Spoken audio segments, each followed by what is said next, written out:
I need to say this up front so you understand where I'm coming from. I'm not a ranger. I was never a ranger. I was a 26-year-old woman with a communications degree and $43,000 in student debt who answered a seasonal posting for a dispatcher position with the National Park Service because the listing said housing included, and I had 9 days left on my apartment lease in Tacoma with nothing lined up after. That's it. That's why I was there. The job was at Olympic National Park, based out of the Elwha district, which covers the northwest corner of the Park River Valleys, old-growth forest, some of the most remote backcountry in the lower 48. The dispatch center was a squat cinder block building attached to the back of the ranger station on Olympic Hot Springs Road. 2 desks, a wall of radios, a whiteboard schedule that was always 3 days out of date, and a coffee maker from probably 1994 that nobody ever cleaned. My shift was 6 p.m. to 6 a.m. I want you to understand what that means before I tell you anything else. You drive 22 miles of unlit forest road to get to the station. You park in a gravel lot next to the trailhead. You walk across the lot with your bag and your thermos and your jacket. Unlock a side door with a key that sticks and sit down in a room with buzzing overhead fluorescents and 2 radios that mostly just hiss for 12 hours alone. Your job is to monitor Channel 7, which is the district operations frequency, and Channel 16, which is the emergency frequency, shared with County SAR. You log every transmission. You relay messages between field units when someone's out of range. You update the board when a patrol changes status. And mostly, you sit there. You sit there, and the forest outside the windows is so dark it looks like the glass has been painted black. And the only sounds are the hiss of the radios and the fluorescent tubes, and occasionally, if the wind is right, the Elwha River, about a quarter mile through the trees. I started June 3rd. The woman who trained me was named Patrice. She'd done the job for 2 summers already and was transferring to a day position at the visitor center because she was 7 months pregnant and her doctor didn't want her doing overnights anymore. She showed me the log format, the radio protocols, the filing system, the panic button under the desk that rang directly to the Clallam County Sheriff's Office, and the laminated card taped to the desk with the medical and SAR contact numbers. She was thorough and kind, and she smelled like cocoa butter, hand lotion. On her last night, she told me something I didn't understand until later. She said, "The quiet is the hardest part. Not because it's boring. You'll think it's boring at first. But after a while, you start listening. And the thing about this forest is that it's never actually quiet. There's always something. Bugs, frogs, owls, the river, the wind, something. So if it ever goes actually quiet, like nothing, like dead, don't go outside to check. Just log the time and stay in the building." I asked her why. She said, "It's just a thing. The old guys say it. Something about pressure changes before a weather system, or maybe it's a predator thing. Cougar comes through, everything shuts up. It doesn't happen often. But if it does, you log it, and you don't go outside." I said, "Okay." She said, "I mean it, Nessa. You stay inside." Then she showed me where the instant oatmeal was and left. For the first 3 weeks, the job was exactly what you'd expect. Long, quiet, dull. The radios would come alive, maybe 4 or 5 times a night. Backcountry patrol checking in from a campsite. A request for a weather update. Someone calling from the Sol Duke side, asking me to relay a message to the Elwha Trail crew about a downed bridge. Once, a lost hiker that turned into a 2-hour operation, but even that was mostly just me sitting at the desk, relaying coordinates between field teams and the SAR helicopter. I read a lot. I brought a Kindle and went through probably a book every 2 shifts. I ate microwave soup in those little mandarin orange cups. I did crossword puzzles. I stared out the windows at the darkness and listened to the forest, which Patrice was right about. It was never quiet. There was always a sound bed, frogs, crickets, distant owls, the white noise of the river, wind in the canopy. It was constant, and after a while, it became a kind of companion. You stopped hearing it as individual sounds and just felt it as a presence. The forest, breathing, I was comfortable. I'll admit that the isolation didn't bother me. I'd lived alone since I was 20. The dark didn't bother me. The building was solid. The locks worked. I had a radio to the outside world and a panic button to the sheriff. I felt, and this is going to sound naive considering everything that came after, but I felt safe. The first time it went quiet was June 29th. I remember because I'd just finished logging a routine check-in from Ranger Caruso, who was doing a solo overnight at the Lillian River campsite about 8 miles up the Elwha Trail.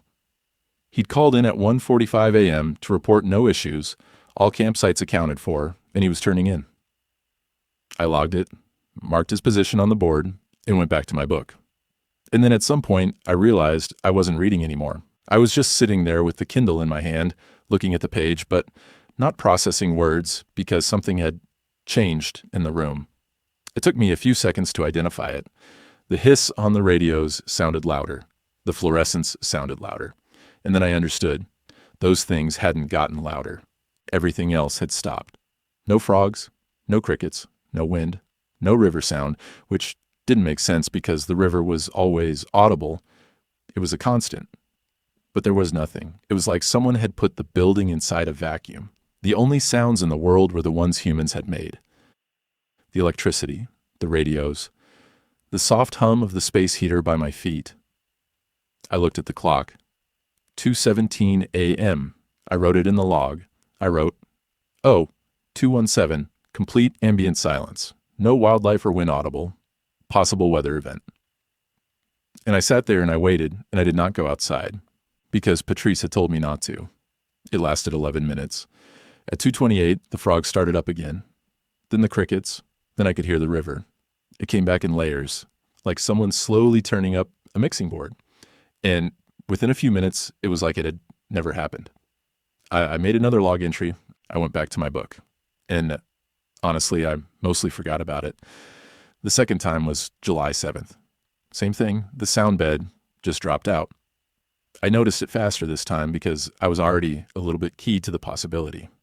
I looked at the clock, 2:17 a.m. Exactly, I logged it. It lasted 11 minutes again. Everything came back. The third time was July 12th, 2:17, 11 minutes.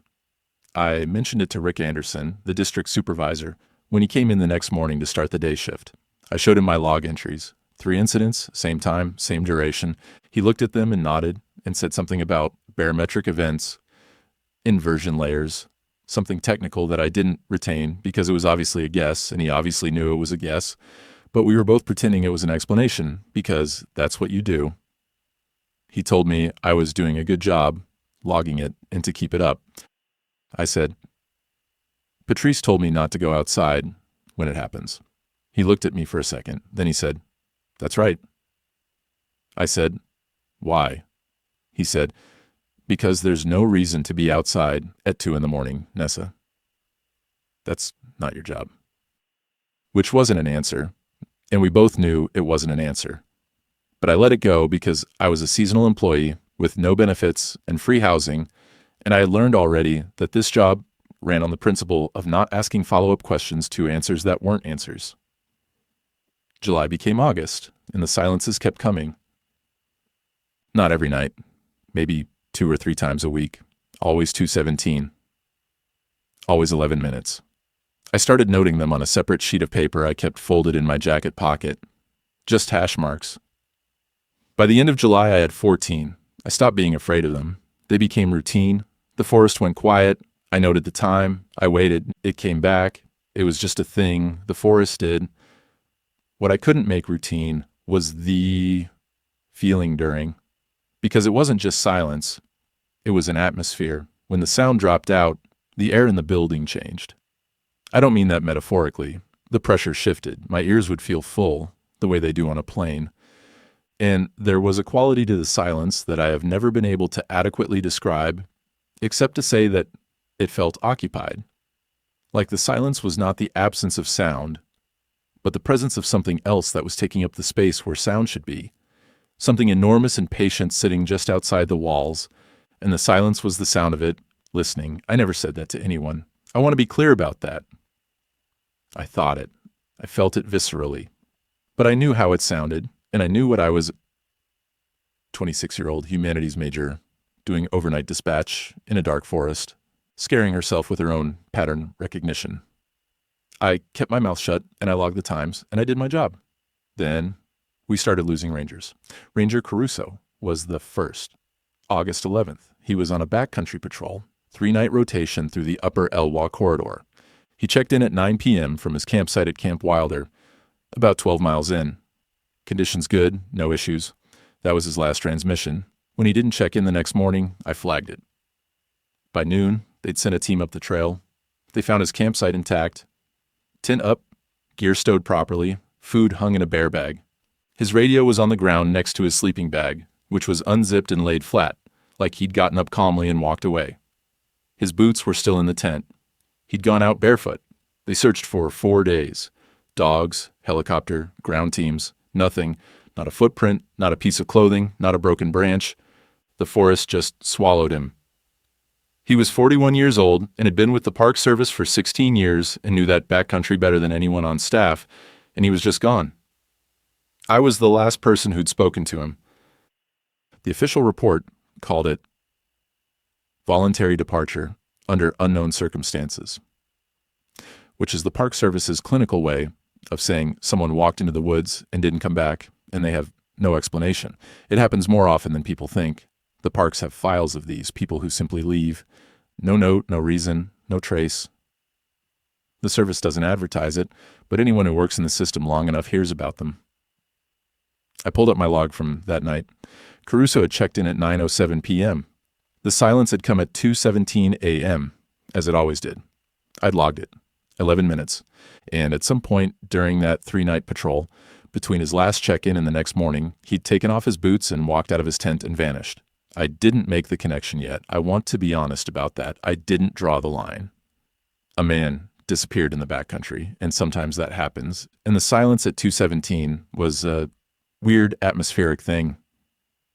Those two facts sat next to each other in my mind without touching. Ranger Tova Kinney was next. August 23rd. Tova was someone I actually knew. She was 33, short, muscular, with a dry sense of humor, and a weird obsession with lichens that she could talk about for literally hours if you let her. She worked day shifts mostly, but sometimes pulled a backcountry overnight when they were short-staffed. She'd been posted at the Elkhorn Ranger Cabin, which is a tiny backcountry structure about 5 miles up the trail. One of those old patrol cabins with a wood stove and a cot and a radio, used as a base for multi-day backcountry operations. She checked in at 10 p.m. normal report, checked in again at midnight, which was unusual. Tova usually only called once in the evening and then again in the morning. She said she was having trouble sleeping. She said the forest was weird tonight. I asked her to clarify. She said she didn't know, that it was probably nothing, that things just felt off. I logged it. We signed off. At 2:17, the silence came. I sat in it, 11 minutes. The pressure in my ears, the occupied feeling, the sense of being listened to. Then, at 2:28, the sounds came back. At 2:31, my radio activated. It was Tova. She said, "Nessa, something just happened." I said, "What's your status?" She said, "The forest went quiet, like completely quiet." And then it came back. But it came back wrong. I felt something cold move through my chest. I said, "Wrong how?" There was a pause. I could hear her breathing. Then she said, "The sounds are in the wrong order. The frogs came back before the river. Last time the river was first." I didn't know what to say to that. I didn't even know if it was true. I hadn't been tracking the order of the sounds coming back. But Tova was 5 miles into the forest, alone, in a cabin with no electricity, and she was tracking the order. I said, "Tova, are you secure? Doors locked?" She said, "Yes." I said, "Stay inside. Stay on the radio. I'm going to log this and flag it for morning." She said, "Nessa, I want to go outside." The way she said it. Not like she was afraid and fighting it. Not like she was being compelled. She said it the way you say you want to get a glass of water. Calm, clear, certain. Like it was the most reasonable idea in the world. I said, "Don't. Stay inside. That's protocol." She said, "I know." Then she said, I just really want to. We stayed on the radio for another 40 minutes. She talked about normal things. Her sister in Portland, a trail she wanted to hike in September, like an identification. I could tell she was keeping herself awake, keeping herself talking, keeping herself in the chair. At 3:15, she said she was going to try to sleep and she'd check in at first light. She didn't check in at first light. They found the cabin the same way they'd found Caruso's tent. Everything in order, radio on the table, boots by the door, door open, no sign of disturbance, no sign of struggle, no tracks. Her boots by the door. They were lined up neatly, side by side, the laces tucked in, like she'd placed them there carefully before she stepped out. This time, I made the connection. Not because I'm particularly smart, but because I'm not stupid, and 2 rangers had now disappeared on nights when the silence came, and both of them had left their boots behind, and one of them had called me at 2:31 a.m. to tell me she wanted to go outside. I went to Rick Anderson. I brought my log. I brought my hash mark sheet. I laid it out. 23 documented silence events since late June, all at 2:17, all 11 minutes, and 2 disappearances that correlated with events. I told him what Tova had said on the radio. I told him about the wanting. Rick sat behind his desk and listened to all of it without interrupting. When I finished, he was quiet for a long time. Then he said, "What do you think is happening?" I said, "I didn't know." He said, "Do you think the silence is causing people to walk into the forest?" I said, "I didn't know that either." I said it might not be causal. It might be correlated. 2 data points isn't a pattern. He looked at me like I was being very young. Then he said, "Nessa, this has been happening for longer than you've been here." I waited. He said, "Patrice logged them. The guy before Patrice logged them. I've got records going back 7 years of dispatchers noting ambient silence events in the early morning hours. They're not always at the same time. It used to be 1:44. Before that, it was 3:02. It shifts. Slowly. Over years. But the duration has always been 11 minutes. I said, "How many rangers have you lost?" He didn't answer right away. He opened his desk drawer and pulled out a folder, an actual manila folder, not a digital file, and set it on the desk between us. It was thick. He didn't open it. He just put his hand flat on top of it and looked at me. "Since I've been district supervisor," he said. Six. Not all from here. 2 from the Solduke side, 1 from Ozette, but all backcountry, all overnight, all left their footwear behind, all during the window. The window, I said. You call it the window. That's what the old guys called it. I don't know who started it. Why isn't this Rick? Why isn't this a bigger deal? 6 people have disappeared, and you have a documented correlation, and nobody's what? He said. What would you do? Close the backcountry every night? Based on what? Based on it getting quiet for 11 minutes? How do you write that report? Who do you send it to? He was right, and I hated that he was right. Because what did we actually have? We had a weird atmospheric event and some missing people in a theory that connected them, which was, from any outside perspective, completely insane. The Park Service doesn't close wilderness areas because the frogs stop singing. The Park Service barely closes wilderness areas for actual confirmed cougar activity. What I was describing didn't fit into any form, any protocol, any institutional vocabulary. It was nothing. It was a dispatcher's log entries and a folder in a drawer. So what do? I said. We don't send people into the backcountry overnight alone anymore, he said. That started 2 years ago, buddy system for all overnight postings. The official reason is cougar safety. Caruso was alone. Rick's face changed. Caruso pulled rank. He was senior staff, and he insisted on solo patrols. I couldn't order him not to. Tova was alone. Tova was supposed to have someone with her. Danny Greer was assigned, but called in sick. I made the call to let her go solo because the cabin has a locking door, and she was only there for 1 night. He paused. I'm going to live with that decision for a long time. I could see that he meant it. This was a man who had been carrying something for years, and who had, under the weight of it, made a compromise buddy system, not full shutdown, and the compromise had failed twice in 1 month. And now a seasonal dispatcher half his age was sitting across from him, asking him why. I didn't push it. I went back to work that night, and I sat at my desk, and I waited for 2:17, and it came. Right on time. The sound dropped out. The pressure built in my ears. The silence filled the room like water filling a tank, and I sat in it, and I listened to nothing, and I felt the enormous patience of whatever was out there. And at 2:28, the sounds came back, and I logged it, and I kept going. But something had changed. Not in the forest, in me. Because now, I knew that the silence was known. It was documented, tracked, named. People with more experience than me had been watching it for years and had decided, collectively, not to do anything about it, except make sure no one was alone when it came. And that institutional knowledge, that quiet consensus of inaction, frightened me more than the silence itself, because it meant there was nothing to do. It meant that something was happening in this forest that didn't fit inside any framework anyone had.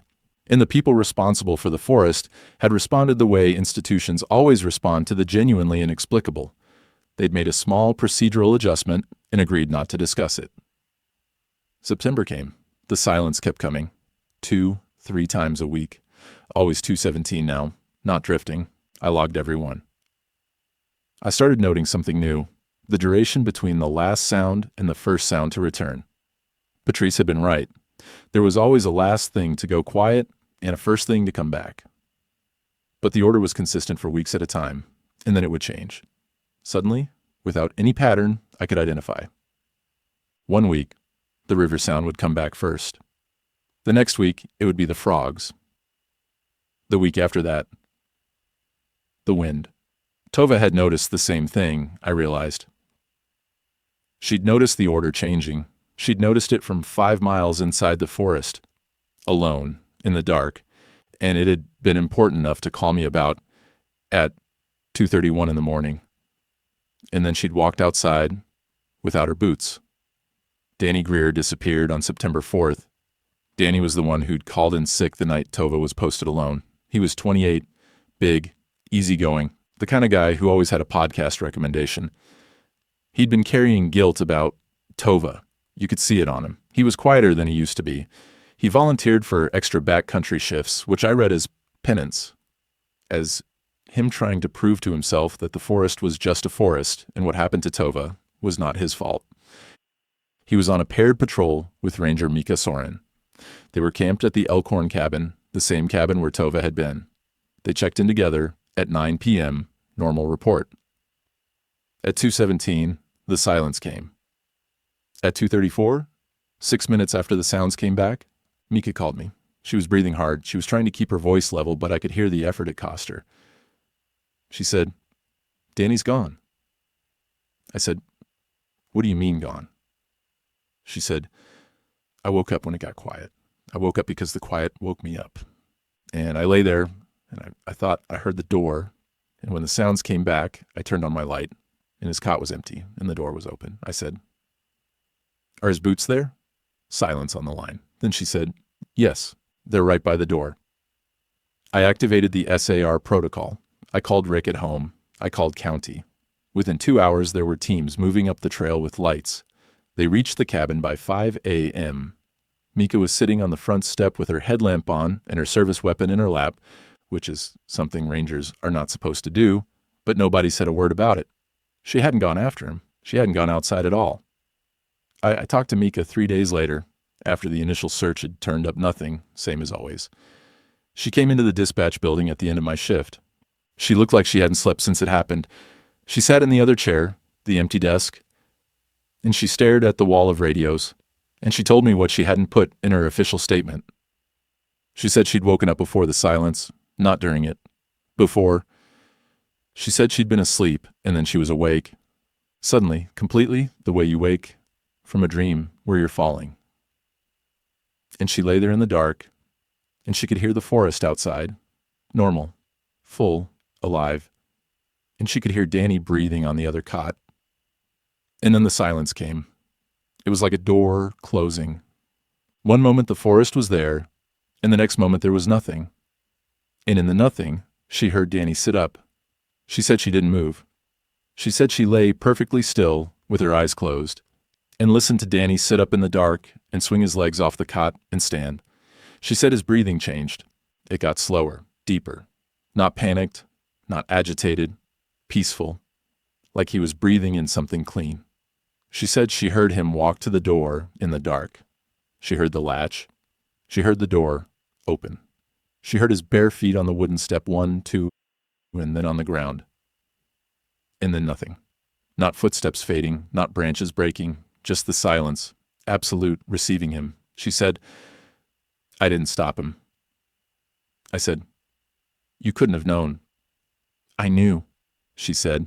I knew exactly what was happening. I've read the files. Rick showed us all the files after Tova. I knew about the silence and the boots and all of it. I was lying there, knowing he was about to walk out, and I did not move. Why? She looked at me with an expression I've thought about every day since. It wasn't guilt exactly. It was closer to bewilderment, like she was trying to reconstruct a logic that had been completely clear to her at the time and was now, in retrospect, insane. She said, because it felt right. It felt like he was supposed to go, like the silence was for him, like it had come to get him specifically, and it would be wrong, somehow, to interfere, like you'd be interrupting something. She put her face in her hands. It felt like watching someone go home, she said. That was the conversation that broke me. Not the disappearances, not the silence, not even Rick's folder. It was Mika Soren, a competent, experienced, armed ranger, telling me that she'd watched a man walk into the dark and done nothing because the dark had felt right. Because I knew exactly what she meant. I'd been sitting in the silence 3 times a week for months. And I knew its texture. I knew the quality of it. I knew the way it occupied space, the patience in it, the vast attention of it. And I understood, in a way I didn't want to understand, how you could lie in that silence and feel that it was correct, that it was complete, that a person walking into it was not being taken, but received. I told Rick I wanted to resign. He said he understood. He said I could leave at the end of the week. And then on the morning of September 9th, before I could leave, they pulled a body out of the Elwha River. Not a whole body. The lower half of a torso and both legs, still wearing NPS issue pants, tangled in a log jam about 2 miles downstream from the Elkhorn trailhead. The upper body was never recovered. The remains were identified through a laundry tag and a distinctive scar on the left knee as belonging to Ranger Paul Caruso. Paul Caruso, who had disappeared a month earlier, 12 miles up the trail. 12 miles up and 2 miles past the trailhead, going downstream. 14 miles of river. And the remains showed no animal scavenging, no decomposition consistent with having been in water for a month, and no indication of what had separated the upper body from the lower. The coroner's report, which I was not supposed to see, but which Rick left on his desk one morning in a way that might not have been accidental, said the separation was consistent with a clean mechanical division, but noted no tool marks, no tearing, no evidence of any specific mechanism. The body had simply come apart at a point just above the navel. The organs were intact. The blood had been fully replaced by river water, but not in the way that happens with drowning. The water was inside the circulatory system.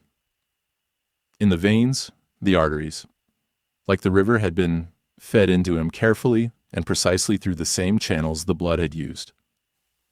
I didn't leave at the end of the week. I want to explain why, and I'm not sure I can do it without sounding like every other person in this story who should have left and didn't. I stayed because of the others. There were 11 rangers and 4 other seasonal staff assigned to the Elwha district. Some of them had families. Some of them had been doing this for 20 years. And none of them were leaving. Rick wasn't leaving. Mika, who had watched Danny walk into the silence, wasn't leaving. The institution was going to keep functioning, keep sending people into the backcountry, keep operating as if the problem was manageable, and someone was going to be sitting at this desk at 2:17 in the morning, listening to the silence, and I realized with a sick certainty that I wanted it to be me, not because I was brave, because I knew what it sounded like. I knew when the order of the returning sounds was wrong. I knew which rangers were in the field and where, and I knew how to keep them on the radio during the window, and I knew that a voice on the other end of a frequency might be the difference between someone staying in their tent and someone walking barefoot into the absolute dark. I was the person on the wire. If I left, they'd replace me with someone who hadn't heard the silence yet, someone who would have to learn from scratch, and I didn't know how many names that would cost. So I stayed. And I started doing something I'd never been authorized to do. Every night at 2:10, 7 minutes before the window, I began making radio contact with every ranger in the field, not a formal check-in. Just a call. Hey, you awake? How's it going out there? What's the weather doing? Tell me about your day. Anything. Any reason to have their voice in the room and my voice in theirs. I did this every night for 6 weeks. During the silence itself, I couldn't transmit because the radios didn't work. That was something I'd never tested before, but on September 11th, I tried keying the mic during the window and got nothing. Not static, not dead air. The radio was on. The power light was green, but the signal simply didn't go anywhere. It was like transmitting into felt. The signal left the mic and was absorbed by something that had no interest in carrying it forward. So the calls had to happen before. I had 7 minutes. That was enough to reach 2, sometimes 3 people if they were awake and responsive. I'd get them talking, get them engaged, and then the silence would come and the radios would go dead, and I'd sit there for 11 minutes, hoping that the sound of my voice from 5 minutes ago was enough to keep them in their sleeping bags. It worked. For 6 weeks, it worked. Nobody else disappeared. The silence came and went. I logged it. The rangers stayed in their tents, their cabins, their bags. I started to feel like I'd found the countermeasure. Not to the phenomenon itself. I had no illusions about that, but to its method. It needed you alone. It needed you unvoiced. It needed the silence to be the only thing in your head when it came. And if you'd just been talking to someone, if you had a human sound rattling around in your recent memory, it wasn't enough. It couldn't complete. I was wrong about that. I was wrong in a way that I should have seen coming but didn't, because I'd made the mistake of thinking I understood what I was dealing with. October 19th, Rangers Mika Soren and Tom Aldis were on a paired overnight at the Hayes River Shelter, about 6 miles in. I reached them both at 2:11. Tom was sleepy but cheerful. Mika was awake. Mika was always awake now. I think she'd stopped sleeping during the window entirely. We talked for 4 minutes. Tom told me about a hawk he'd seen that day, a rough-legged hawk that was early for the season. Mika said something dry about Tom's bird watching, normal, human, alive. At 2:17, the silence came and the radios went dead. At 2:28, the sounds came back. At 2:29, Mika called me and said, "Tom's gone." I said, "That's not possible. I was just talking to him." "He's gone, Nessa. His bag is empty. The door is open. His boots are here." I could hear her voice shaking, but underneath the shake was something worse. Underneath the shake was a steadiness that I recognized. It was the steadiness of someone who was not surprised. They searched. They found nothing. Tom Aldis was gone. I called Rick at home. It was 3 a.m. He answered on the first ring, which meant he'd been awake, which meant he was always awake during the window, too. I told him what happened. I told him my system hadn't worked. I told him I'd had Tom on the radio 5 minutes before, and it hadn't mattered. Rick was quiet for a long time. Then he said, "How close were you cutting it?" "What? How close to the window? When you last talked to him?" 6 minutes, maybe 5. And Mika was right there, in the same room. Yes. And she didn't hear him leave. I paused. She said the door was open. But she didn't hear him. She didn't hear the cot, the footsteps, the door. He was 3 feet away from her, and she didn't hear anything until the silence ended. I understood what he was saying. During the 11 minutes, Mika couldn't hear anything. Nobody could. The silence wasn't just outside the building, outside the tent, outside the cabin. It was total, It was inside. It was in the space between two cots, 3 feet apart. And in that space, a man could stand up and walk out, and the person next to him would hear nothing because there was nothing to hear. The silence was not an atmospheric condition, it was a medium. And inside that medium, things could happen that were invisible to anyone who wasn't part of them. "We have to stop sending people out there at night," I said. "I know," Rick said. "Not just the buddy system, not just check-ins. Nobody in the back country between sundown and sunup." "I know, Nessa. You've known for years." He didn't answer that. The next morning, Rick submitted a formal request to the park superintendent's office to close all backcountry overnight operations in the Elwha district, citing increased predatory wildlife activity and insufficient staffing for safe overnight operations. He didn't mention the silence. He didn't mention the disappearances, or rather, he mentioned them only as examples of what could happen when rangers were exposed to dangerous wildlife conditions at night. Cougar activity, bear encounters.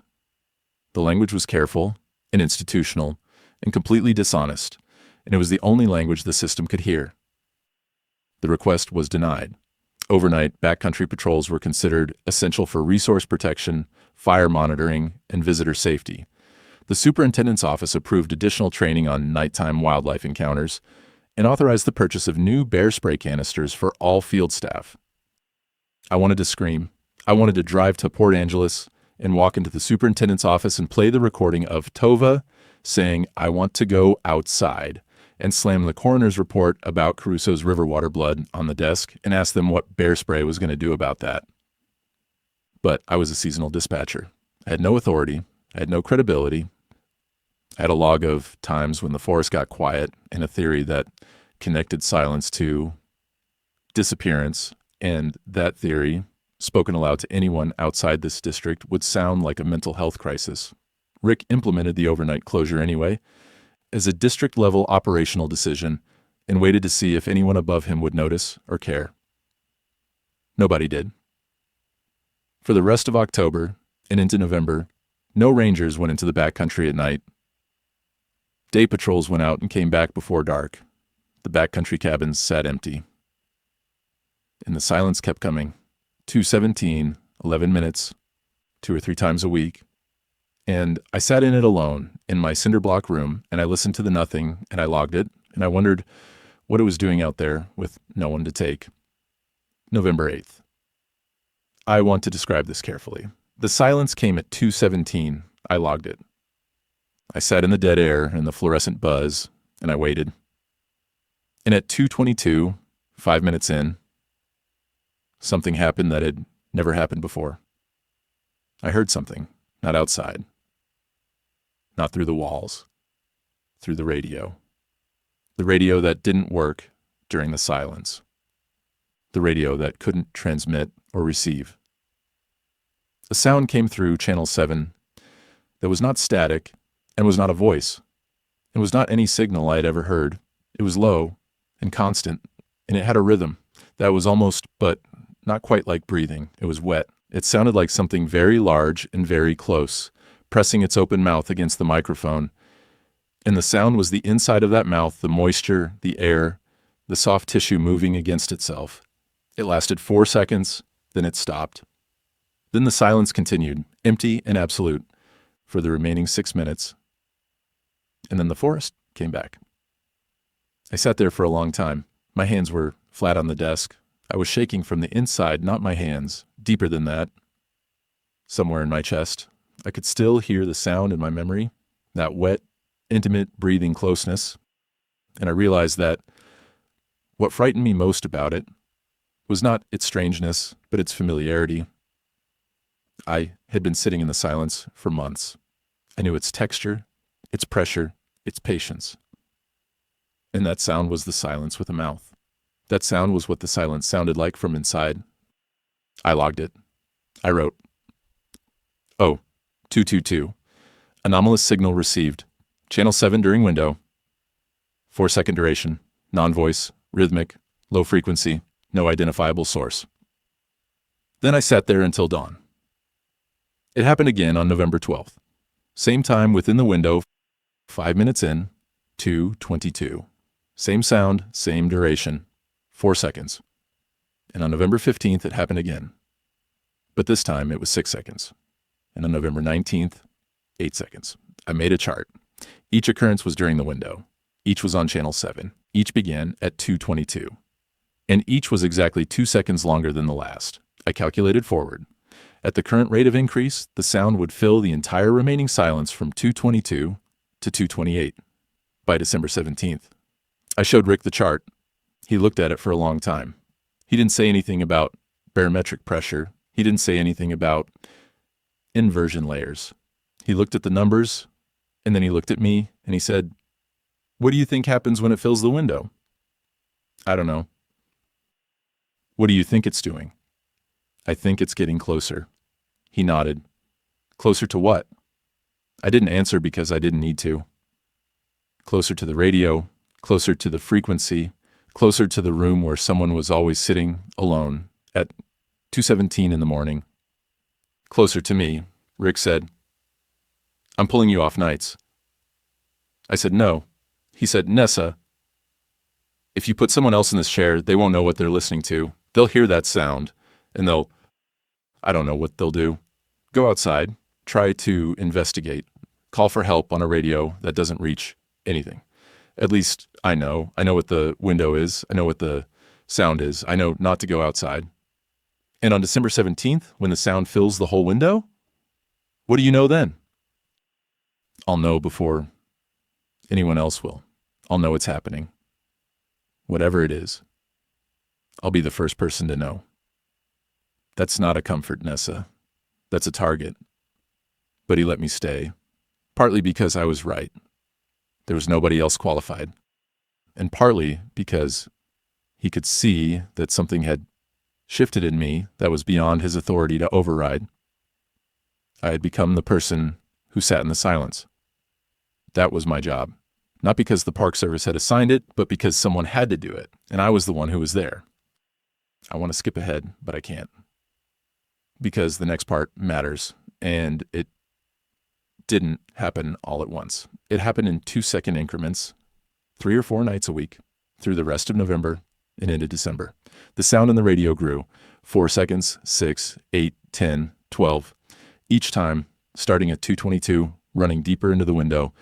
Each time that wet rhythmic closeness, like being held against a breathing chest. And each time, I need to say this, each time it felt less frightening and more familiar. That was the danger. That was the mechanism I should have seen in Mika's story about Danny, in Tova's calm voice, saying she wanted to go outside. The fear faded. It didn't transform into comfort, exactly. It transformed into recognition. The sound was awful and intimate, and I began to wait for it the way you wait for a call from someone you haven't decided if you miss. I started arriving earlier, not by much, half an hour, then an hour. I told myself it was because I wanted to prep, review the logs, check the equipment, but I was sitting in the dark parking lot at 4:30 p.m., and the honest truth was that I wanted to be inside the building. I wanted to be at the desk. I wanted to be near the radio.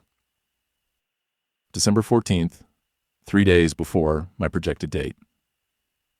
The silence came at 2:17. The sound started at 2:22, and it was different. It was a voice, not words, not language, but unmistakably a voice. The same wet, low, breathing quality, but shaped, contoured, rising and falling in patterns that were not speech, but were adjacent to speech. The way a song heard through a wall is adjacent to melody. It was something trying to speak through a medium that could not carry detail, like hearing a conversation through deep water. It went on for 16 seconds and then stopped, and the remaining silence was the most absolute silence I've ever experienced. And when the sounds came back at 2:28, I realized I had been leaning forward with my ear almost touching the radio speaker. December 17th, the date on my chart. I sat at the desk. I had my log. I had my pen. I had moved the chair closer to the radio, which I had turned up to maximum volume. The fluorescent lights buzzed. The heater hummed. Outside, the forest breathed its constant sound bed. Frogs were mostly gone now, too cold, but there were still owls. And the river, and the wind. At 2:17, it all stopped. At 2:22, the radio activated. And the voice came through clear. It was Tova. I knew it immediately. The slight rasp, the dry clip of her consonants, the way she shaped her vowels with the front of her mouth. It was Tova Kinney's voice, and it was coming through Channel 7 on a radio that could not transmit or receive during the window, and it said my name. Nessa. Just my name. Once. Clear. Close. Like she was sitting across the desk. I didn't answer. I didn't key the mic. I sat there with my hands flat on the desk and I listened. Nessa, it's okay. Silence. Not empty silence. The occupied silence. The listening silence. You can come outside. It's okay. We're all here. I closed my eyes. I could feel tears on my face, but I couldn't feel myself crying. The voice was so calm, so present, so her. It doesn't hurt. It's not what you think. It's quiet. It's so quiet, Nessa. You don't have to listen to anything anymore. You can just be here. The sound ran continuously now, filling the window, exactly as my chart had predicted. Tova's voice, speaking to me through a dead radio in a dead forest in the absolute middle of the night. And I understood with total clarity that this was what had happened to all of them. The silence had come, and the silence had spoken, and the silence had said their name, and they had stood up and left their boots by the door and walked outside because the voice in the silence was the voice of someone they knew, someone who had gone before, someone who was telling them it was safe. I understood it. And I understood that understanding it was not protection, because Tova's voice was so gentle, and the silence was so complete, and the building around me was so small, and the forest outside was so vast and old and patient, and the proposition being offered was so simple. Stop sitting in this room, stop listening to the buzz and the hiss, stop being the person on the wire, alone, 12 hours a night, in a cinder block box at the end of an unlit road. Just stand up, open the door, step outside. Into the quiet, into the company of everyone who had already chosen. I stood up, I pushed back the chair, and stood up, and I was halfway to the door when I stopped, and I don't know why I stopped. I have thought about this every single day for 4 years, and I do not know why I stopped. It was not willpower, it was not logic, it was not Rick or Patrice or duty or fear. It was something physical, something in my feet, a sensation of cold concrete through my socks that was so ordinary and so real that it interrupted the voice like a needle dragging across a record. I was standing on a cold floor in my socks. I looked down. My boots were by the door. I had placed them there. Neatly, side by side, the laces tucked in. I went back to the desk. I sat down. I put my hands flat on the surface. The voice was still talking. Tova was saying something about the trees, about the river, about how the water sounded from the other side. I reached forward and turned the volume knob to 0. The radio still played. The voice still came through. Turning the knob did nothing, so I unplugged the radio from the wall. And the voice kept coming through the speaker, because of course it did, because the radio was not the source. I sat there with my hands over my ears, and the voice came through my hands too, not through my ears, through the bone, through the air, through the silence itself, which was everywhere. It was not a signal, but a place. And the place was in the room. At 2:28, the sounds came back. The wind first, then the river, then an owl, distant, rhythmic, real. The voice stopped. The radio was dead plastic on the desk, unplugged, silent. The forest was a forest again. The fluorescence buzzed. I looked at the clock. 2:29. I looked at my boots by the door. I put them on. I laced them tight. I went back to the desk and I plugged the radio back in and I wrote in the log, 217-0228. Window event. Anomalous voice transmission received during full duration. Content. Personal. Apparent identity of transmitter. R. Kinney. Nature of transmission. Invitational. Dispatcher response. Remained at post. I finished my shift. I drove back to my housing unit at 6:15 a.m. as the sun was coming up over the mountains and the forest along the road was green and wet and full of birds. I went inside and sat on my bed and called my mother in Tacoma and listened to her talk about her garden for 45 minutes without telling her any of this. I resigned the next morning. Rick didn't argue. He just nodded and handed me my separation paperwork and said, "Thank you for staying as long as you did." I said, "You need to warn whoever replaces me." He said, "I will." I said, "They can't be alone in there, Rick. Nobody can be alone in that building at 217. Not anymore. It's not atmospheric. It's not cougars." It reached the radio. It reached inside the building. He said, "I know. So what are you going to do?" He looked tired. He looked like a man who had been carrying something for a decade and who had always known it would get heavier and who had made his peace with carrying it anyway because someone had to, and he was the one who was there. He said, "The same thing I've been doing, the best I can." I left Olympic National Park on December 19th. I drove back to Tacoma. I moved in with my mother temporarily and got a job doing reception at a dental office, which is as far from a dark forest as any job I could find. I work 8 to 5. I sleep at night.